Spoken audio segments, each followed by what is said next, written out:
brought the career advice. Now sit back and relax while you get advice that will take you to the next destination in your career or business.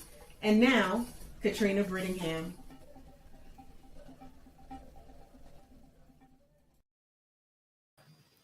Hello, this is Katrina Brittingham, your navigator on the road to success, and this is High Tea with me. I provide you with business advice. And normally I have my handsome co host, Dr. Love. He will not be with us today, but we will continue where we left off, and they were strategies for growing your business. Okay. And so we stopped at number three. We completed number three, and we are going to continue on with number four, which is building your network or working your network. Okay. We've talked about this before, and we briefly spoke about participating in network events and the benefits of that. So you can attract new customers and you can grow business even at a network event with other professionals, with people that you would consider quote unquote competition. Um, I always say I don't have any competition, I have colleagues, and also business partners. So you can partner up with people in the industry. You can attend meetings with other business owners. This helps you because you can find out trends that are going on, best practices, find out maybe software that can help you in your business, and you will be around people with all kinds of experience.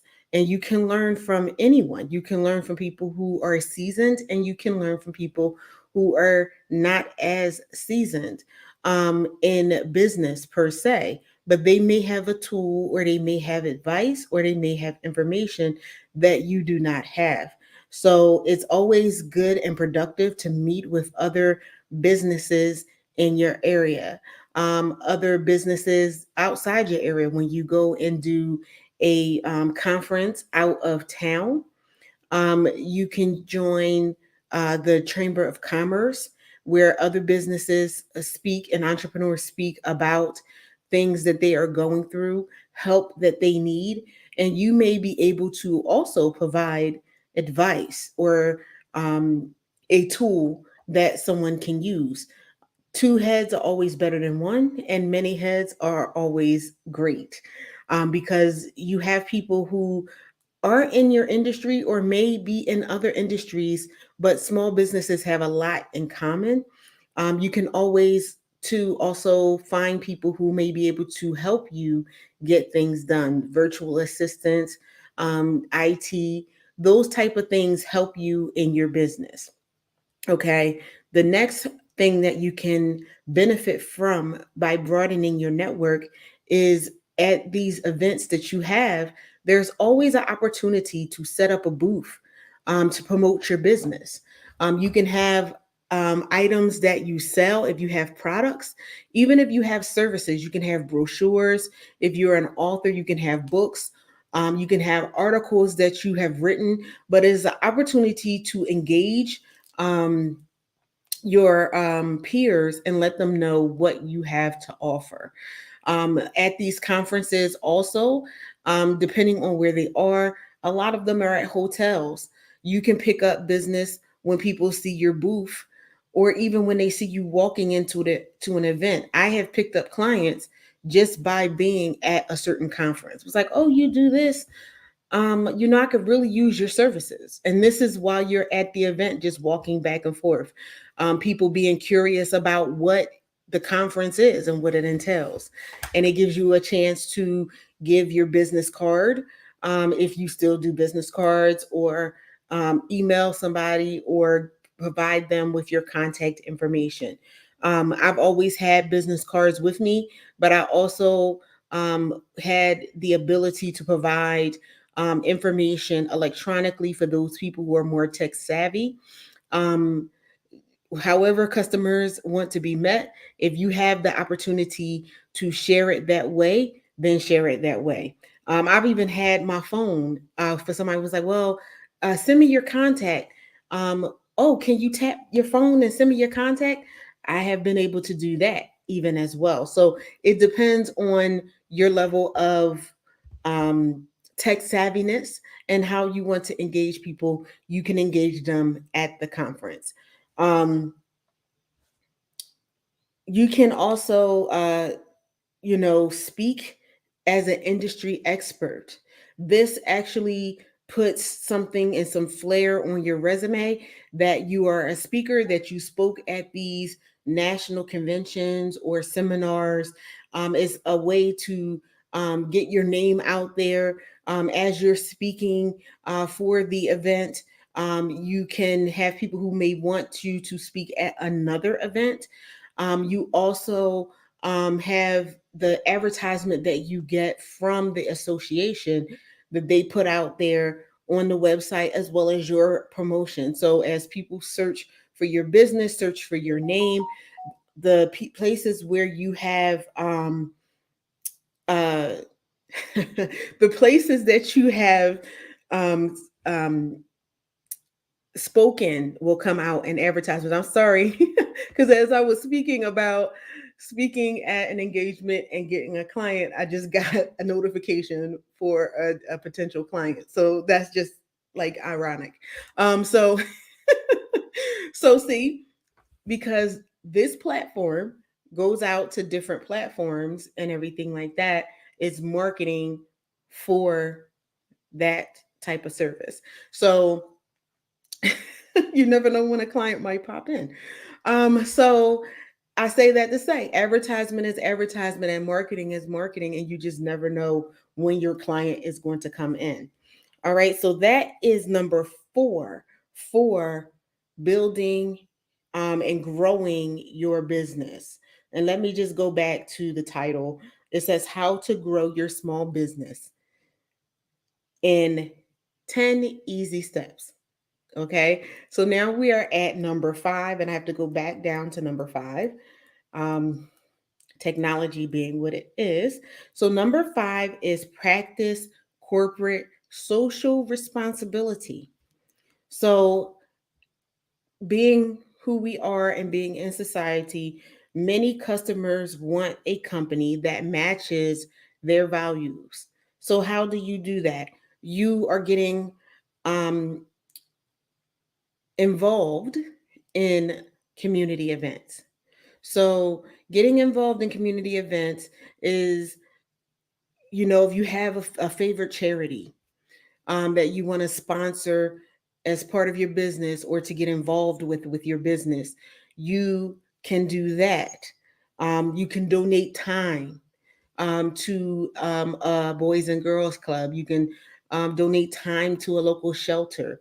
They will promote you as well, that you are there. So you can volunteer. You can have workers who volunteer their services and time. You can donate money to a cause.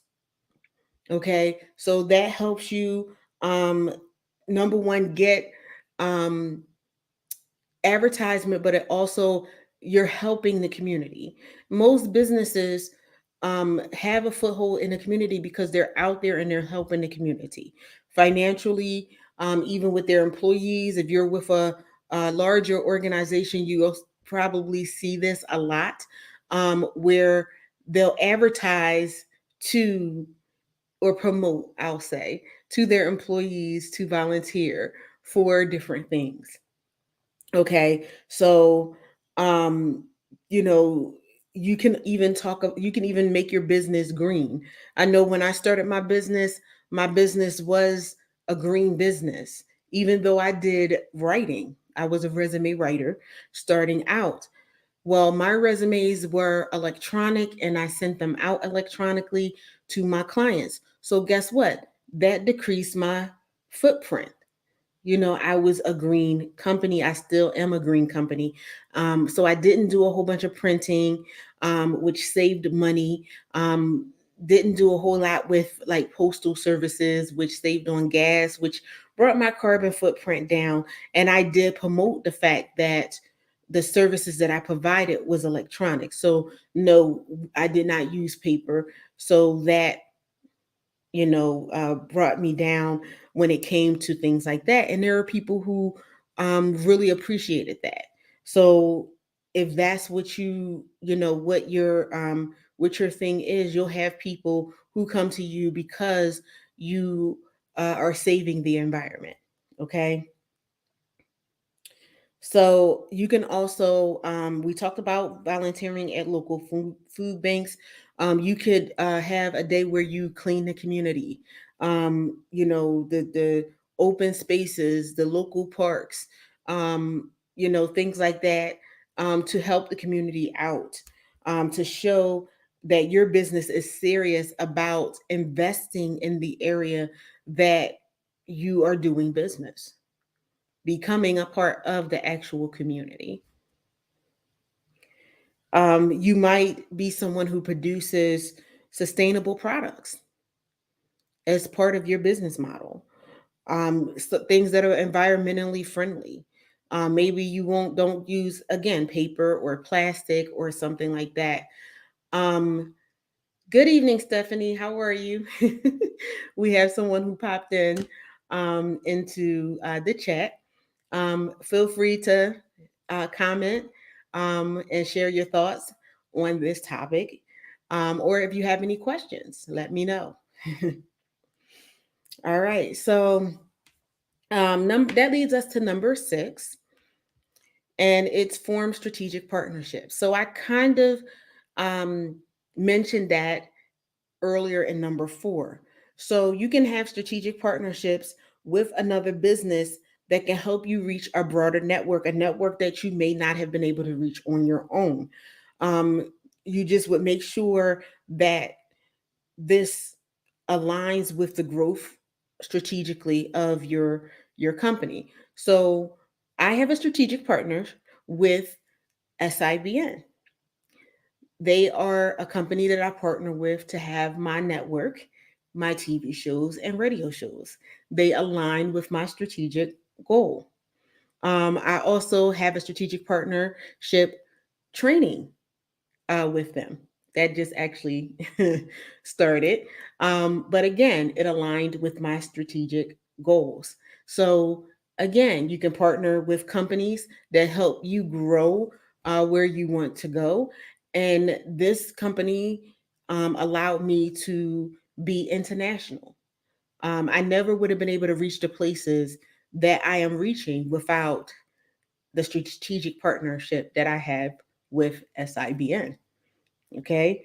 So another example of a successful strategic partnership is between, we talk about this a lot, Starbucks and other national stores like um, Target, local bookstores, if we have bookstores anymore. I think we still have a couple. But even Walmart. I've walked into Walmart and grocery store chains where you'll see the little section where you can get the coffee, and it is a separate retail establishment. But these are strategic partnerships. You go in to do your shopping. You go in to check out a book. You go in to do all, your clothes shopping or whatever you're going to Target for. And you're walking through and you're like, oh, look, there's a Starbucks. Let me pick up some coffee or get a biscotti or whatever. You also see it with other restaurants and things like that. Hello, Dorothy Richardson. It's good to hear from you. If you have a comment about the topic or a question, please feel free to let me know. It's good to hear from you. So you can even have a strategic partner with a vendor to expand your business. Whatever type of partnership you form, it is important for you to manage your business relationships.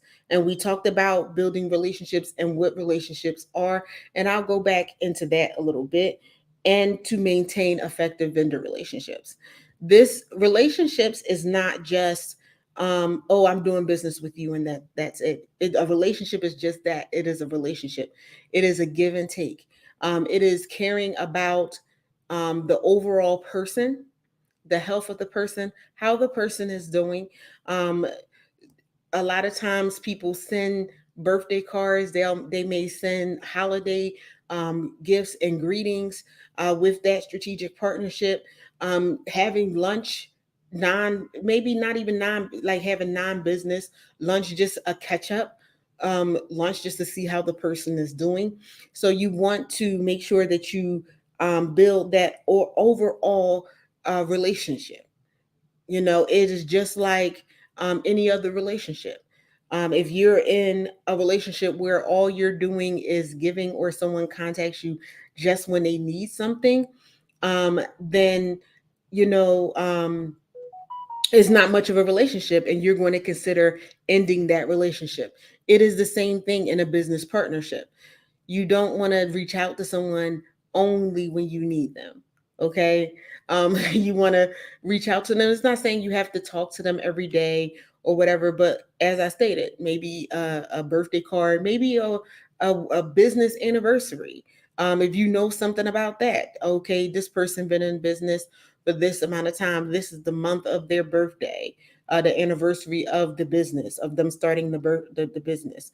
You can send them out a card, a greeting, a post on your social media or something like that, to send them something to let them know that you remembered.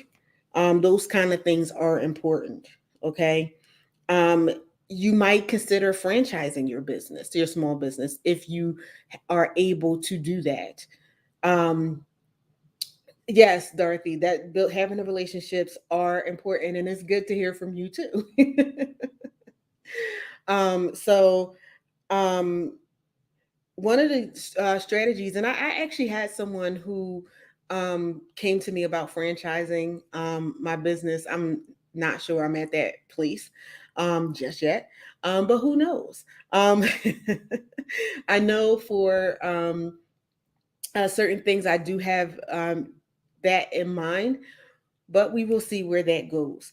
This means you can sell business rights to an independent owner, um, and then they open and operate their own franchise of your business. Many well known companies sell franchises. We all know them. We mentioned Starbucks.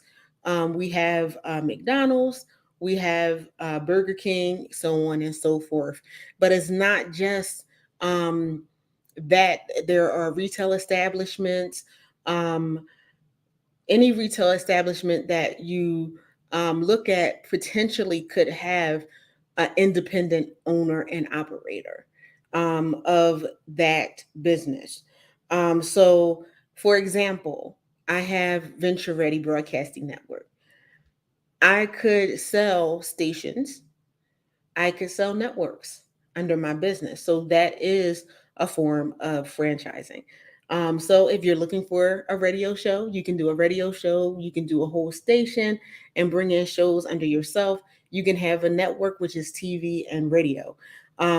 I did not, because I have not even looked at these notes since then. So I did not mean to come on here and sell to you, but hey, that's an example. So if you're looking to build your platform on an international um, stage, come see me. It's an example. It's an example of a franchise. Okay. So one thing you want to consider is, before you agree to sell the rights of your company, you have to know if your business is actually franchisable. Franchisable. Interesting word. Franchising process is more appropriate for certain types of industries. Okay, so you need to make sure that your business is something that you can franchise. Okay, consider that, look at that. Even if, say, because we're talking about growing your business, but hey, we talked about franchising. If you want to get into business, franchising could be a good way to get into doing business. So if you're thinking about it, things have changed. The economy has changed. You have people that are retiring, people who are going, thinking about starting a business, but maybe not know how to get started. Franchising may be a good, buying a franchise may be a good way to go, depending on what you're doing. So there you go. So that leaves us with number 8, which is diversify your product service offerings. We talked about this before, but we're going to go into a little more detail with that. So if you've had success selling your main product, that means the original product or products that you came out with, um, you want to um, grow your business by offering other products and services, different products and services that can help you get new customers by number one, identifying the opportunities for new products and services. So you can do market research. Again, we're not going to ever get past that. Um, Different areas are going to take you to have to do research. So guess what? You're going to have to do your homework when you come to thinking about diversifying your business. So you want to know what you can offer to customers, what customers are going to buy, what are they interested in, what is their pain point, okay? What is it that there is a great need for? And is it something that you can provide to them? Okay. Um, so when you talk about diversifying is what people call multiple streams of income. Okay. So when you diversify, you want it to be related to what you do, but it doesn't exactly have to be the same exact thing. So we talked about when I started out, I was a resume writer. I moved into speaking and I started speaking at one of the associations. Well, actually, all at the same time, I was speaking at um, several because I was a part of several associations because Katrina goes big or she goes home. So when I started joining associations, I joined a whole lot of them. They had speaking engagements for conferences or even the actual local meetings. They had speaking engagements. So I started out speaking at that association. The first association that I was with, joined another association, started speaking at the local events. When they started having national conferences, or I started going to national conferences, I started speaking at those events. So I started out small and I worked my way up to bigger events. So when you talk about speaking, everyone talks about the national platforms and everything like that. And maybe it could be a little overwhelming to you. So start out at a local event where they have maybe 10, 15, 20 people at the event. You don't have to go to the event where they have 200, 300, 400, 1,000 people when you're first starting out. It'll give you the confidence to speak. You can get feedback on your content, feedback on how you are presenting yourself. You can get feedback on your topic. Was it a topic that was engaging to people? Okay. So when you start speaking, there is a way that you can get paid for that. So you could be a writer and now you're speaking. So now you have what, two streams of income. You can incorporate. When I started, I incorporated training into my business. So I had trainings, and I still do have trainings that I have that's already set up and automated, that has been recorded. I go back and refresh them every now and again for content and everything like that. It's something that I put in one time, and I have continued sales from that. So I could be sleep. It is international because my website is, and people can come in, and while I'm asleep, I'm making money. So that is a way that you can also diversify your content. Then later, as things moved on, I moved into coaching. which was another form of income. Um, Similar, but it is another product or service. So that is diversifying your business. Okay. Diversifying your business also helps when you have a downturn in one area of your business. I wasn't writing all the time. Sometimes I had slow periods for that, but the training piece may have been doing a whole lot better, or the training piece, or the speaking engagements. There might have been a time I was doing a whole lot of speaking and traveling and this, that, and the third. So, um, having those different streams of income helps keep your business stable. All right. Um, So we covered that, finding different ways to offer your existing products. You can do that in a way of subscriptions, or having bundled services. So a subscription is basically someone pays you a certain amount per month, and they get certain content for that subscription. Or another word for it is memberships. So once someone goes into a membership until they cancel it, they agree each month. I'm gonna just throw a dollar amount out there. They pay $5 a month and they get a certain amount of content. You can also do levels to your subscriptions. So you can have a $5, you can have a $10, you can have a $25, and which each step up, they just get a little bit more with the membership for the different tiers. Okay, so that is also a way to diversify your business, is to have the different memberships that has the recurring payments through whatever system that you have. It could be through your website, and you can have the merchant site already set up to do the automatic payments that come out. Okay, you want to be careful with the subscription service and make sure that people are aware of how the subscription service works, that it's not a one and done pay thing, that is going to continually come out. Um, that's just a little, warning to you, just to make sure that people know. Okay. Um, so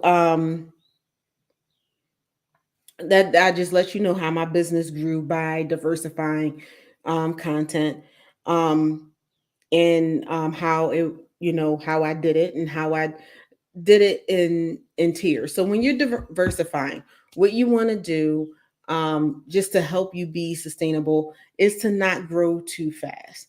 I've been in business for about 10 years, and so um, every year, or maybe every 2 years, I may have been adding on services and things. It took a lot of work behind the scenes before I actually launched things. I did a lot of research.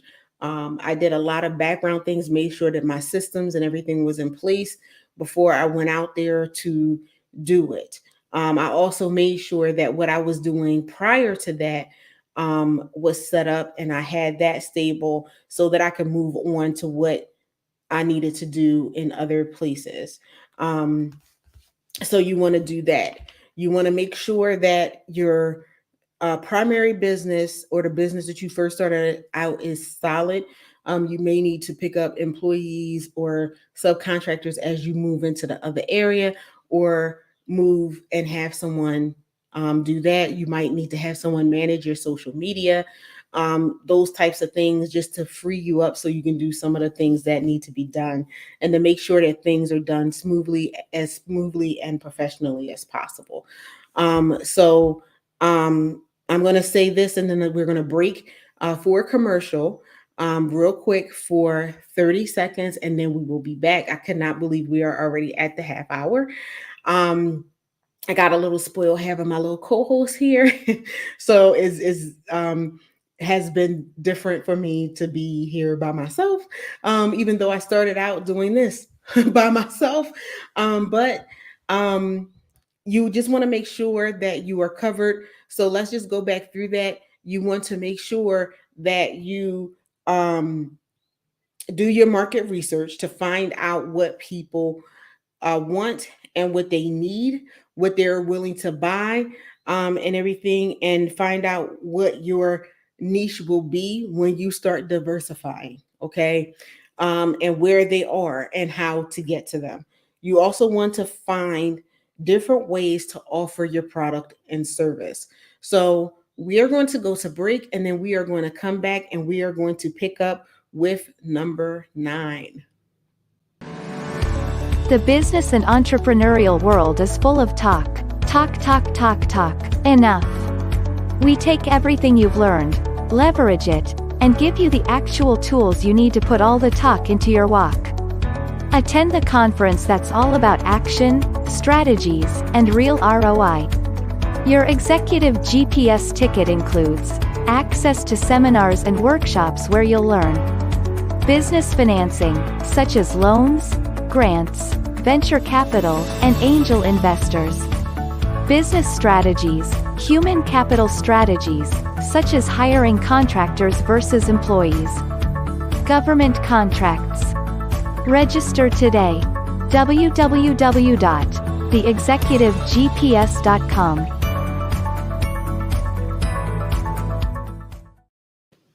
And we are back. So we were talking about diversifying our content, and this commercial was actually right on time for that because this was part of diversification.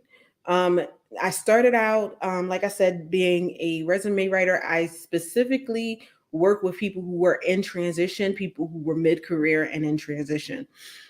So, about 2 years ago, my business started transitioning to people who wanted to transition from corporate and go and start their own business and become entrepreneurs. So that birthed the executive coaching, and that birthed also out the business coaching that I do. And so from that, and talking to clients who wanted to know things that they could take from the conference and start using right away, gave birth to the Executive GPS conference. We are going into our 3rd year. I cannot believe it. Okay. We are going into our 3rd year. And it actually took me a couple years to actually get the conference underway.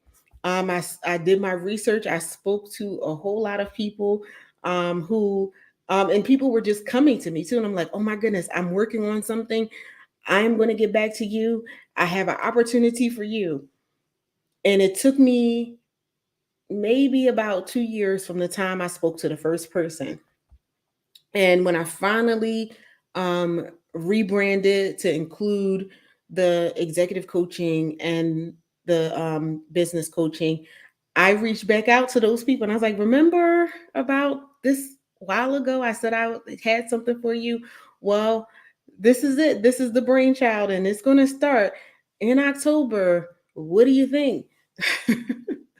And it just actually delighted people. I was pleasantly surprised that everyone that I asked was able to. They were all professionals. They were all seasoned. They all had something to add to the conference, and they were able to speak. And they were like, "Yes, I'm going to do it. I'm going to put it on my calendar." Because people say all the time they have something for you. You never hear from them. And they was like, you actually did come back. You actually remember me. I was like, yeah, I have it on the list. Um, I'm the list girl.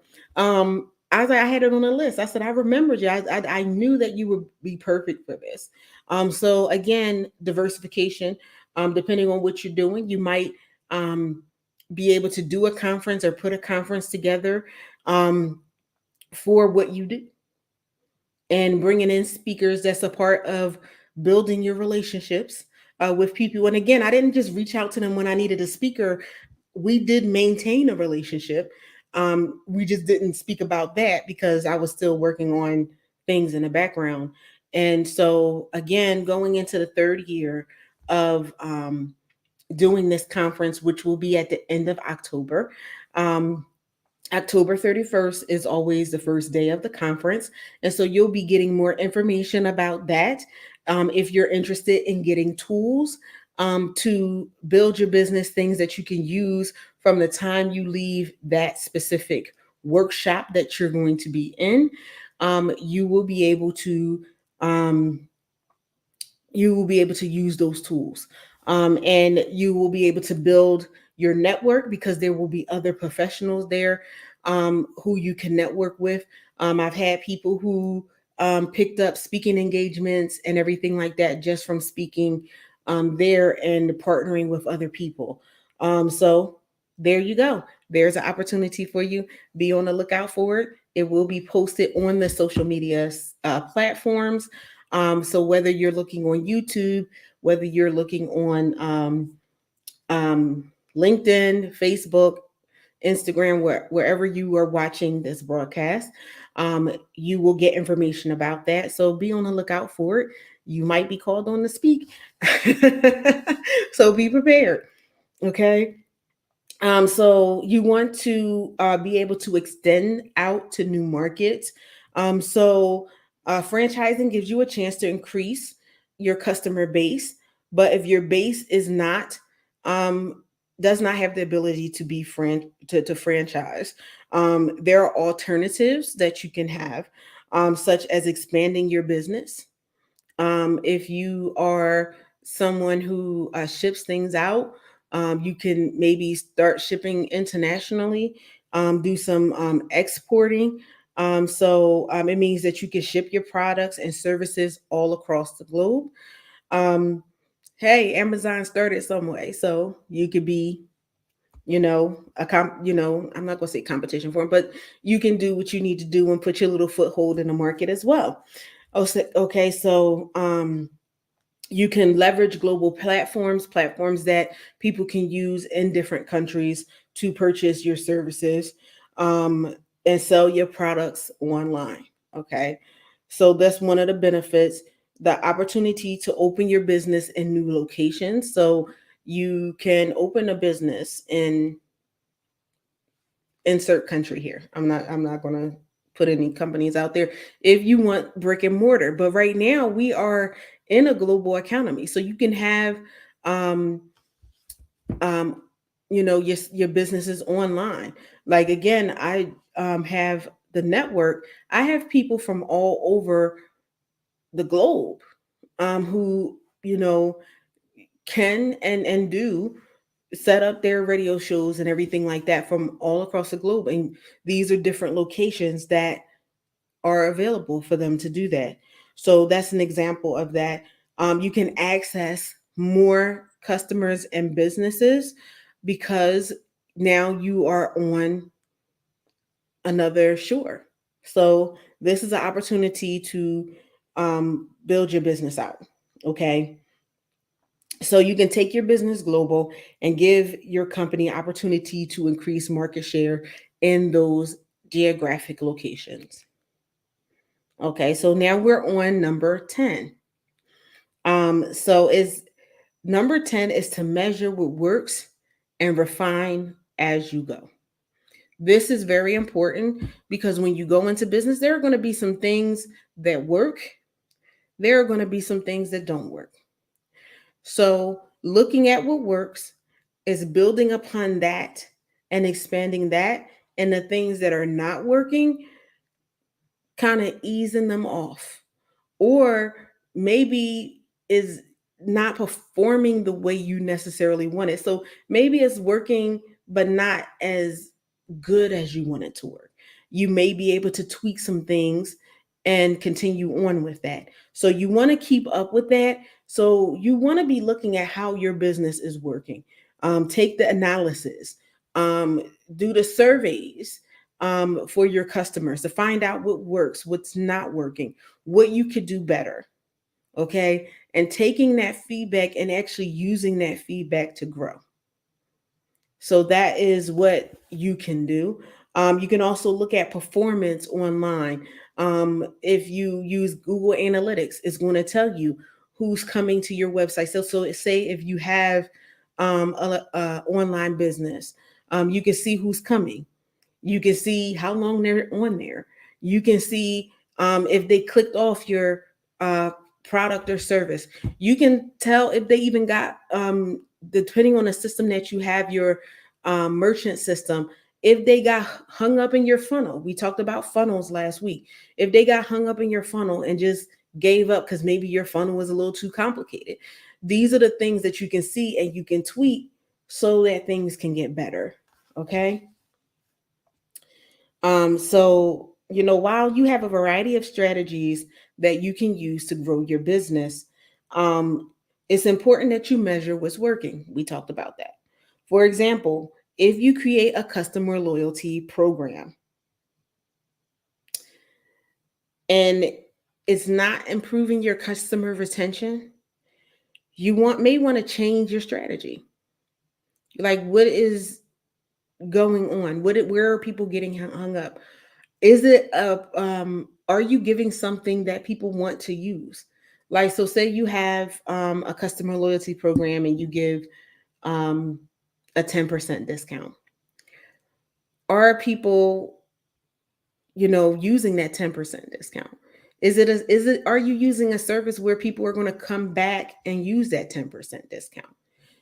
And things like that. Are they having a hard time with the code that you're providing them to use that 10% discount? Because you can have problems with that too. Your coupons, your codes, and things like that. When people enter them in, there you might have an error there. You might have to go behind the scenes and find out why they have an error. Have you reached the limit of giving out those things? Because some of those do have a limit on it, on how many customers can use it. So those are the things that you want to look at. Maybe getting a customer relationship management system or CRM system, and engaging with your customers on a regular basis through that system will help you engage them through, again, an email campaign. Again, we talked about not inundating people, but having that right mix where you're not bugging people, but they can see that you have something going on and it may prompt them to make a purchase. Same thing through social media. Okay. Growing your small business means that you'll have to take calculated risks. With no risks, there's no reward. And that's just the real deal with it. Um, you should look at your business plan. We talked about this before in another show. Having a business plan helps you to have a guide for your business. So you have something to look at to see, okay, here are my goals. This is what I forecast. This is what I plan to do. This is what my vision is. These are the services that I'm going to provide. These are areas that I foresee or forecast growing. This is where I forecast seeing the business go. This is the type of customer that I work for. I do recommend that you look at your business plan at least once a year. Looking at it twice a year is better.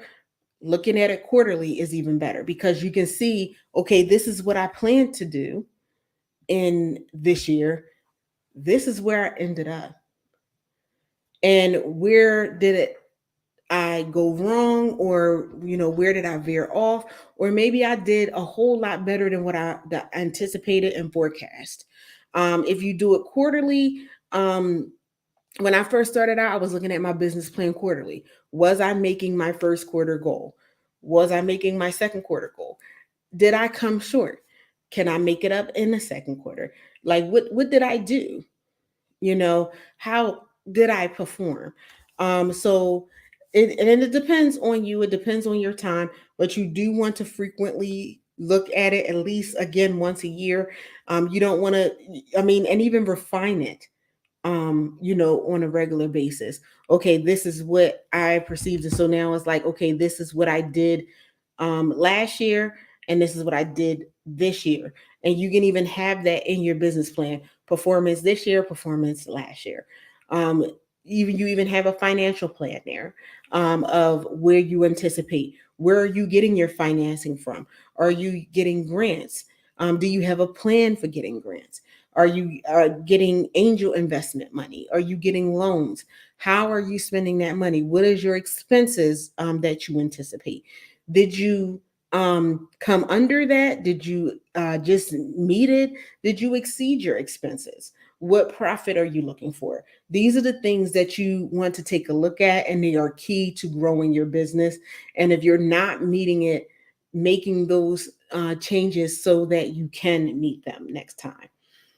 You want to make realistic and accurate forecasts of how you think certain strategies will affect your business or can affect your business. Okay, so we talked about regularly monitoring your business.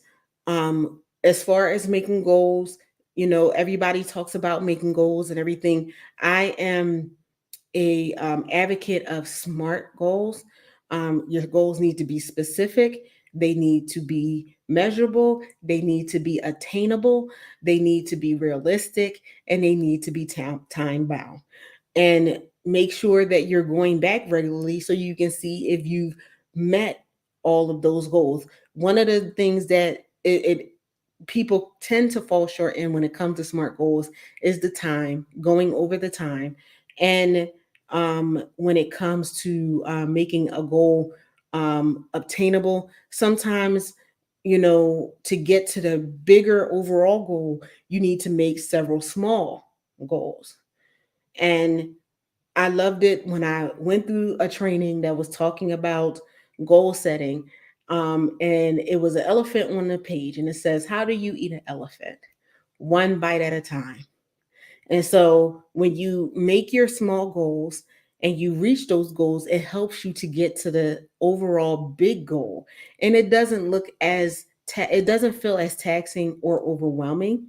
Also, when you make smaller goals to reach that goal, you can see where maybe some things may be starting to go off the rails, or you can adjust, and it's easier to adjust when you're having those smaller goals to reach the big picture. You can also easily pivot if something is not working the way it's supposed to work, or if you need to change midstream, or if something happens. It helps you also to be able to forecast how things are going. Um, so those were the 10 goals that we had, and I was so glad that we were able to get through them. So I'm going to just go from the beginning and give you all of them. The first thing is do your research. Okay, so when you're starting a business, you want to do your research. If you don't have one already, building a funnel helps you with your sales. Number three is customer retention. Yes, you want new customers, but you want to retain those customers as well. Number four is participate in network events. Join an association and be an active participant in those networks. Okay. Number five is corporate responsibility, having corporate responsibility um, out there, and having it even on your website. What is your um, your corporate plan as far as social responsibility, okay, or community involvement. Number six is forming strategic partnerships. Number seven is consider franchising your business, your small business, if you can. Number eight is diversifying your services or products. Okay. Number nine is moving out to new markets. And this, we talked about globally. Even if you're a mom and shop and you're in a certain community, and maybe you're not citywide, you can expand to be in another part of the city, or being in a part of the region, maybe moving into another state. You don't necessarily have to go from where you are to global. So again, that's a part of having the SMART goals. Is it, you know, obtainable? Oh, and make sure it's measurable. I think I missed measurable in SMART. Make sure that it's something that you can measure, something that you can put metrics around to see what's going on. And that brought us to number 10, measure what works and refine as you go. So those are what you can do to grow your small business. And I am going to actually give you back 10 minutes of your day. So thank you so much for joining us for this episode of High Tea with me.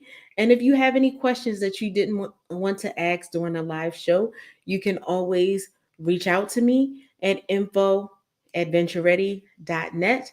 Thank you so much. And I will see you next week. Bye bye.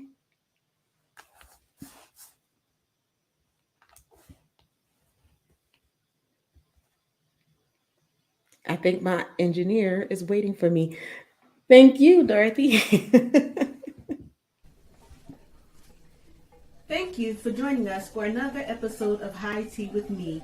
To be a guest on the show, contact us via email info@ventureready.net. Thank you again and see you next week.